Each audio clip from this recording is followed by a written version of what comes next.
मेरे प्यारे दोस्तों, आज की इस वीडियो के माध्यम से आप लोगों के बीच मैं एक बार पुनः आ चुका हूं। मेरे प्यारे साथियों, इस वीडियो को आप लोग गौर से अंत तक देखिएगा। आपके लिए मैं ईसीजी की नई वैकेंसी के रिलेटेड पूरी कंप्लीट जानकारी लेकर के आया हूं।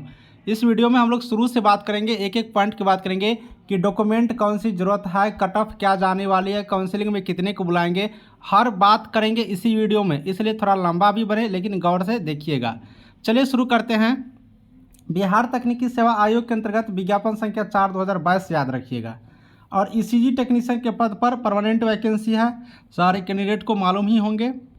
और इसके अंतर्गत मेरे प्यारे साथियों, अलग अलग कैटेगरी मिला करके टोटल 163 सीटों की वैकेंसी जारी किए गए हैं। अब इस 163 में दो बात समझ लीजिए। 54 सीट जो है आपको 35% महिलाओं के लिए क्षैतिज आरक्षण दिया गया है, और 6 सीट जो है आप लोग को विकलांग के लिए रखा गया है, जो कि 4% है। तो आपको ये जो 6 सीट और ये 54 सीट है, ये सीट 163 के अंदर ही है। ये 163 के अंदर ही है, ये नहीं कि अलग से 54 निकाल दिया और 6 निकाल दिया, टोटल 163 ही है। अब इस 163 को आप लोग 3 से गुना कर दीजिए। 163 को 3 से, यानी कि तिगुना कैंडिडेट को काउंसलिंग में बुलाए जाएंगे अधिकतम। कभी कभी 2.5 गुना यानी कि 2.5 गुना कैंडिडेट को भी बुलाए जाते हैं, मैक्सिमम 3 गुना। तो आप लोग गुना करेंगे तो कितना आ जाएगा, 489 489 हो जाएंगे। तो यहाँ पर काउंसलिंग के लिए हम लोग कन्फर्म हो गए अब कि सिर्फ और सिर्फ 489 कैंडिडेटों को काउंसलिंग में भाग लिए जाएंगे, इसमें बुलाए जाएंगे। अब इसी में से 163 कैंडिडेटों को मेरिट लिस्ट बनाए जाएंगे, ये समझिए। तो हम लोग एनालिसिस जो करने वाले हैं वो 489 कैंडिडेट के लिए ही एनालिसिस करेंगे। कट ऑफ देखेंगे कि इतने कैंडिडेटों के आधार पर क्या काउंसलिंग के लिए यहाँ पर कट ऑफ हो सकते हैं। फाइनल मेरिट लिस्ट के लिए बाद में आपको हम जानकारी देंगे। अब यहाँ पर बात करेंगे तो न्यूनतम एज 18 वर्ष है, इसमें आप लोग ये सारी चीज़ देख ही लिए होंगे। अब यहाँ पर एक चीज़ और जो आपको देखना जरूरी है, चयन प्रक्रिया, इस चीज़ को देख लेते हैं। फिर हम थोड़ा कट ऑफ पर बात करेंगे, फिर डॉक्यूमेंट पर बात करेंगे। तो चयन प्रक्रिया की बात करेंगे तो चयन प्रक्रिया में ये इंटरमीडिएट की मार्क और ईसीजी टेक्नीशियन में डिप्लोमा या फिर बैचलर की, ये दोनों यहाँ पर रखा गया है मेन रूप से। अब यहाँ पर देखेंगे तो इंटरमीडिएट में आपको 30 अंक, यानी कि आपके जो इंटरमीडिएट में जितना प्रतिशत अंक है उसका 30% अंक लिए जाएंगे।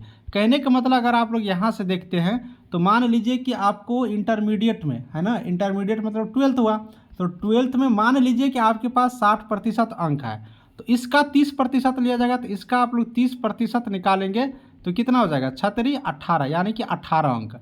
तो आपको जितना प्रतिशत इंटरमीडिएट में है उसमें 0.3 से गुना करेंगे तो आपको एक जो आएंगे अंक वो 1 पॉइंट हुआ इंटरमीडिएट के लिए। तो आप समझिए एग्जाम्पल के थ्रू 70% किसी कैंडिडेट की मार्क है इंटरमीडिएट में, तो उसमें 0.3 से गुना करेंगे तो कितना हो जाएगा, 21। तो ये 21 अंक आपको इंटरमीडिएट से लिए जाएंगे। अगर 70% है तो आपके पास जितना प्रतिशत है आप लोग गुना कर लीजिएगा। उसके बाद इसमें ईसीजी डिप्लोमा और बैचलर दोनों को मौका दिया गया।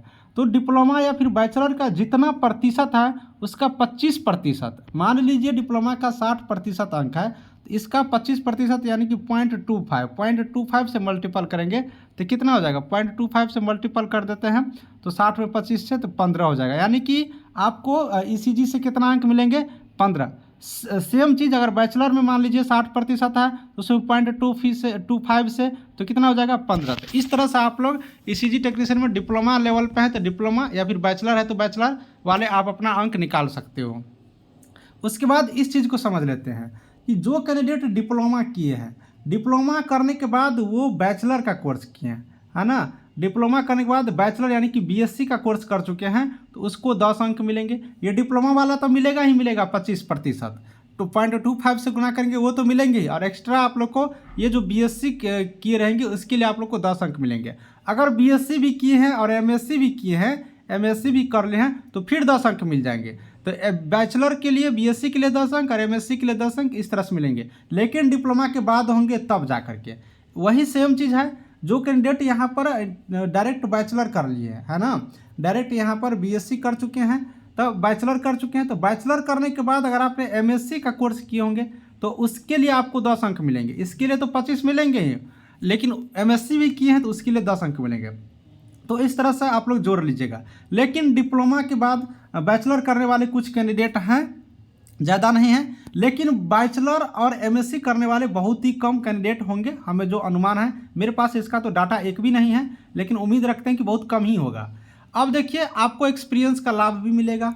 अगर बिहार सरकार के सरकारी हॉस्पिटल में अगर आपने कार्य किए हैं तो आपको 1 वर्ष के लिए 5 अंक मिलेंगे, और अधिकतम आपको 5 वर्ष के लिए मिलेंगे। मान लीजिए 7 वर्ष भी काम किया है तो आपको 25 ही मिलेगा, 10 वर्ष भी किया तो 25 ही मिलेगा, यानी 1 वर्ष के लिए 5 और मैक्सिमम 5 वर्ष के लिए ही मिलेगा। तो इस तरह से यहाँ से 25 अंक मिलेंगे। तो ये अंक निकालने की क्राइटेरिया आप समझ गए। अब ये अंक निकालने की जब क्राइटेरिया समझ गए हैं तो हम आपको लेकर चलते हैं कट ऑफ की तरफ, कट ऑफ की जानकारी के लिए।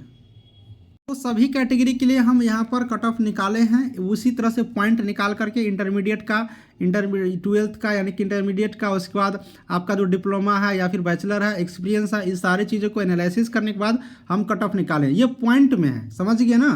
तो यहाँ पर अगर जनरल कैटेगरी की बात करेंगे तो जनरल कैटेगरी के मेरे भाई 40 से 43 पॉइंट अगर आप लोग को बन रहे हैं तो आप लोग सेफ हो सकते हैं ईसीजी के यहाँ पर काउंसलिंग के लिए। उसी तरह से ईडब्ल्यूएस कैटेगरी के अंतर्गत मेरे भाई 36 से 38 पॉइंट अगर आपके बन रहे हैं तो आप भी सेफ हैं, आपका भी यहाँ पर आ सकता है काउंसलिंग लिस्ट में नाम। उसी तरह से बीसी कैटेगरी के जो भी कैंडिडेट हैं उसके लिए 4442 नंबर यहाँ पर काफ़ी है, पॉइंट काफ़ी है, और ईबीसी कैंडिडेट के लिए 3840 पॉइंट होना चाहिए। उसी तरह से एससी की बात करेंगे तो एससी के लिए यहाँ पर आपको 33 से 35 पॉइंट, और इसी तरह से एसटी के लिए 34 से 37 पॉइंट है, तो आप लोग को भी यहाँ पर काउंसलिंग में आ सकते हैं। तो ये आप लोग को मैं ऑल कैटेगरी के बता दिया हूँ। तो आप लोग इस कैटेगरी के अंदर आप लोग आते हैं तो आप लोग सेफ रहे, आप लोग थोड़ा सा इसमें डाउट नहीं रहिएगा कि आप लोग को क्या होंगे। लेकिन ये एक अनुमानित कटअप है, इसीलिए कटअप में 1+2 नंबर आगे या फिर -2 नंबर पीछे यहाँ पर वैरी करते रहता है, क्योंकि ये हम लोग अनुमानित कटअप बनाते हैं, और अनुमानित कटअप ऐसा नहीं कि सेम टू सेम आप लोग को आ ही जाएंगे। तो इस आधार पर आप लोग थोड़ा सा यहाँ पर खुद से भी एनालिसिस कर सकते हैं। तो दोस्तों, आपको हम कट ऑफ से रिलेटेड कंप्लीट जानकारी हम यहाँ पर दे दिए जो मेरे एनालिसिस के आधार पर था। साथ ही अब बात करते हैं डॉक्यूमेंट का। तो डॉक्यूमेंट का लिए भी आप लोग को 12-13 डॉक्यूमेंट आप लोग को यहाँ पर जरूरत पड़ेंगे काउंसलिंग में। तो ये डॉक्यूमेंट से रिलेटेड हम एक अलग से वीडियो बना देंगे, क्योंकि 12-13 डॉक्यूमेंट का बताऊँगा तो फिर इसमें 7-8 मिनट लग जाएंगे, तो एक अलग से मैं वीडियो डाल दूँगा, तो उसके लिए थोड़ा सा वेट कर लीजिए। अभी काउंसलिंग की बात करेंगे तो काउंसलिंग के डेट हम बहुत बार बता चुके हैं कि अभी ट्विटर की काउंसलिंग जब तक नहीं होगा, ट्विटर की काउंसलिंग है ना, ट्विटर की काउंसलिंग जनवरी के ही अंत तक होना था, लेकिन किसी कारण से विलम्ब हो रहा होगा। तो इनके बाद ही आप लोग को एक्सरे टेक्नीशियन ईसीजी ओटी वाले का होगा, उसके बाद एएनएम के होंगे, तो थोड़ा सा विलम्ब हो सकता है क्योंकि अभी ट्विटर का नहीं लिया गया। बाकी कोई खास जानकारी आएंगे, अपडेट आएंगे तो मैं जानकारी जरूर रूप से देते रहूँगा। अगर आपका भाई मैं हूं चंदन इसका चैनल पसंद आ रहा है तो अपना भाई बनाने के लिए बिल्कुल रूप से चैनल को सब्सक्राइब करिए, टेलीग्राम ग्रुप से जुड़ जाइए, वहां से भी सारे डाउट वगैरह पूछ सकते हो।